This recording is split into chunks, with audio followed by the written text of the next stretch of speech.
In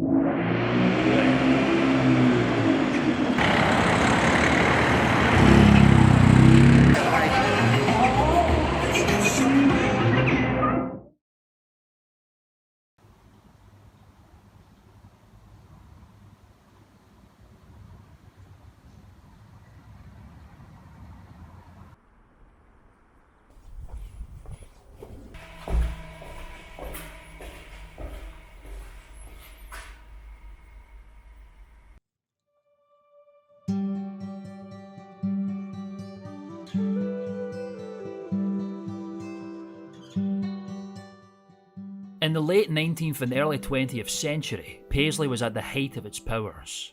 In the space of 100 years, it developed from a small town of artisan weavers into Fredopolis, the world's largest industrial manufacturer of thread. Two companies, Clarke's and J&P Coats, were preeminent, and their mills, Atlantic, Anchor, Abbey, Fergulze and Pacific, dominated the town. As Paisley developed, becoming not only Scotland's largest but richest town, it attracted workers from all over Scotland and Ireland. Tenements became the accommodation of choice for landlords, developers and residents alike from the 1840s to the 1920s. They offered high-density occupancy and economical use of space and proximity to the mills. Whilst some of the tenements have been lost to redevelopment over the years, many still survive, and with them, the richly decorated, ornately tiled closes, popularly referred to as wally tiles.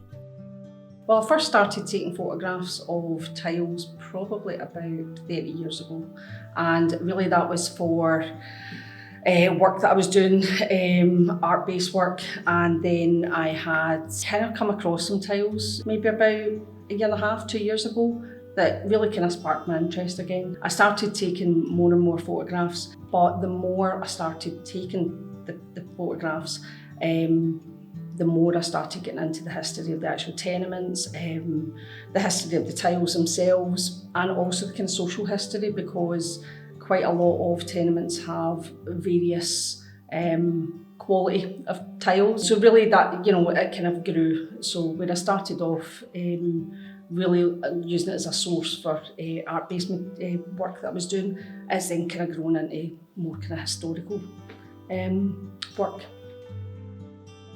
Paisley's tenement tiles come in a wide variety of styles. The most numerous are majolica, embossed majolica, and tubeline, produced by companies such as Henry Richards, Milton and Hollands, Marston's and others. The zenith for the tenement tile was from the late Victorian period through the Edwardian and Georgian periods up to the First World War. The early influences were the arts and crafts and Art Nouveau movements.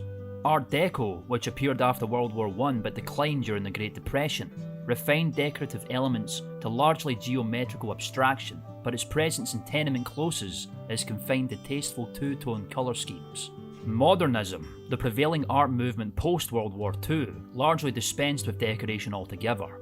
The writing was truly on the wall for decorative tenement tiles.